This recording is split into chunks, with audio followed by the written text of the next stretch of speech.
guys, it's Josh Reviews, and today is a very special day because we're going back to the Harvest type movies. That's right.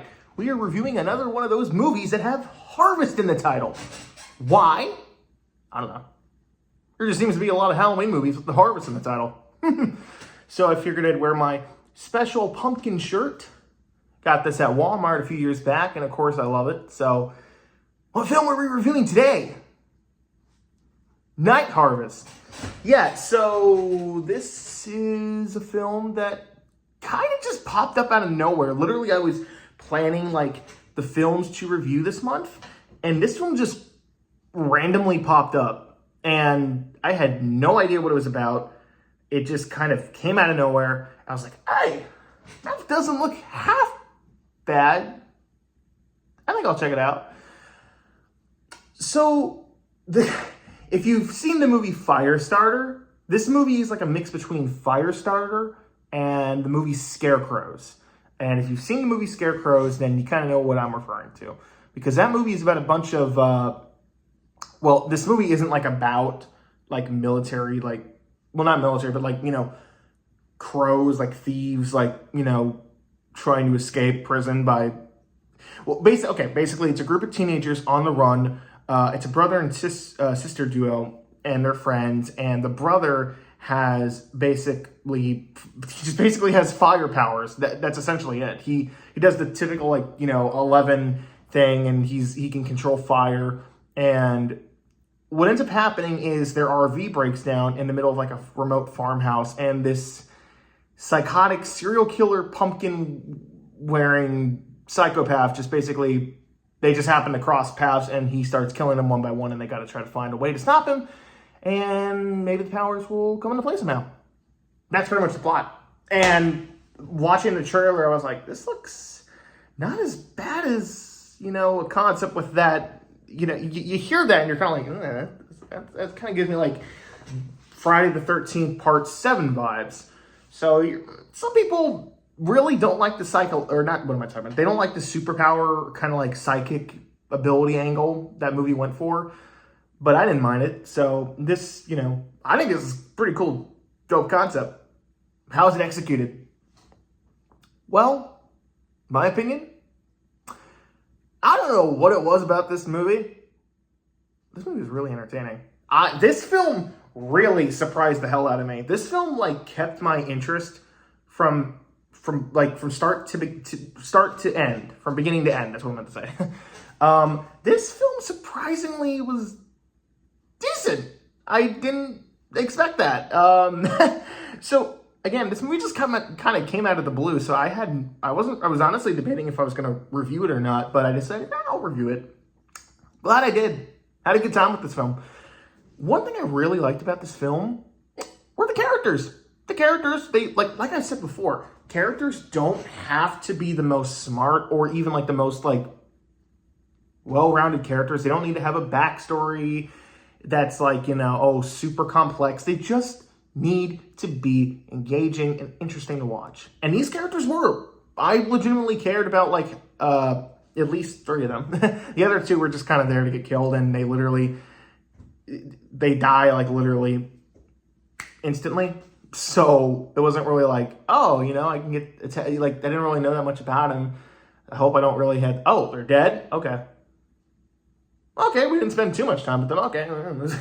But the brother and sister duo, I really enjoyed their dynamic, and it wasn't great by any means, but it was decent for a film like this. This is made by Uncorked Entertainment, and I haven't watched a lot of films from them. I obviously have seen like films, like I've seen posters and trailers from them. And they have a reputation. It's kind of like ITN Distribution and all those other studios, if you know what I'm talking about. So, but in all fairness, they have released some decent films, if I'm not mistaken, because there has been 1 or 2 that I saw that was pretty decent. And this, I would throw in that category. So yeah, the characters were nothing special, but likable and entertaining. There's a really like kind of stereotypical farmer who just like starts saying, "Oh, you gotta get off my lawn, or I'm gonna shoot you. You kids shouldn't be here. This place is dangerous." And he was fun to watch. He was very like energized, very crazy, and I really enjoyed watching him on screen as he was like just like spelling out bullshit. The backstory they gave for the killer was interesting. While it's not original or like even that complex, it was simple. This film honestly was just really simple in concept, and for what limited budget I assume they had, they pulled it off with some of the effects. Like some of the fire effects, I was expecting them to use that like cheap fire green screen effect, but no, they actually like lit stuff on fire and like got close-up shots of like the fire, and it looked pretty decent. So I was genuinely surprised by that.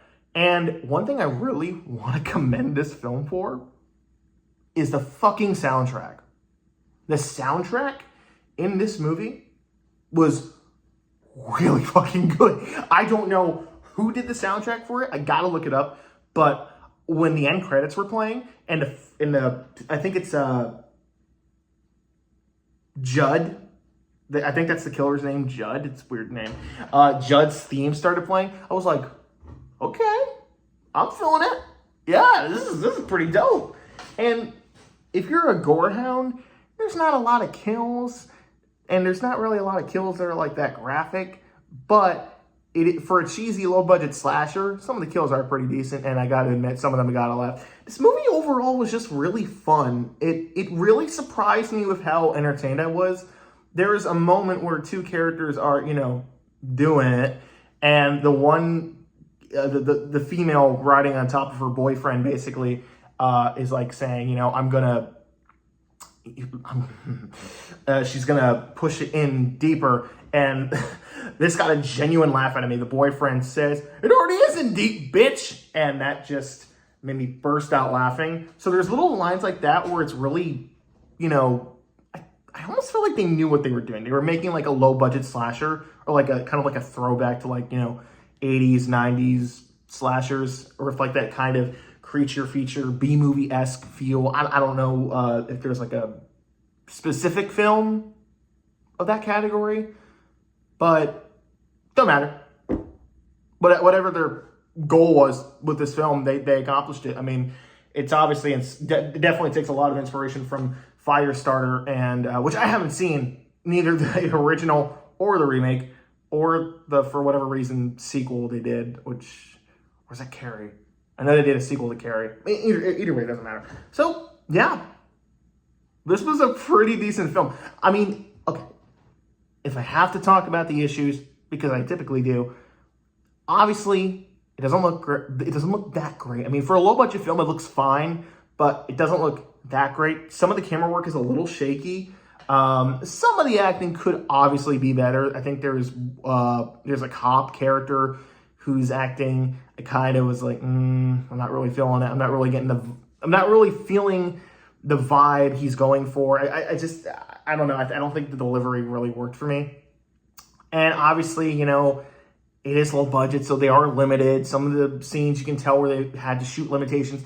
But for what they did, and for what they were able to accomplish, and, the final product, this was surprisingly enjoyable. A lot more enjoyable than it had any right to be. It's not great.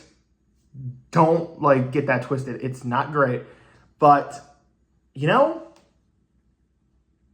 pretty decent. So,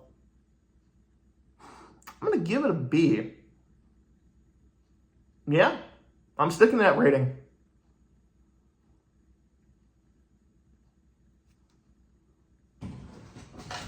I got nothing else to say.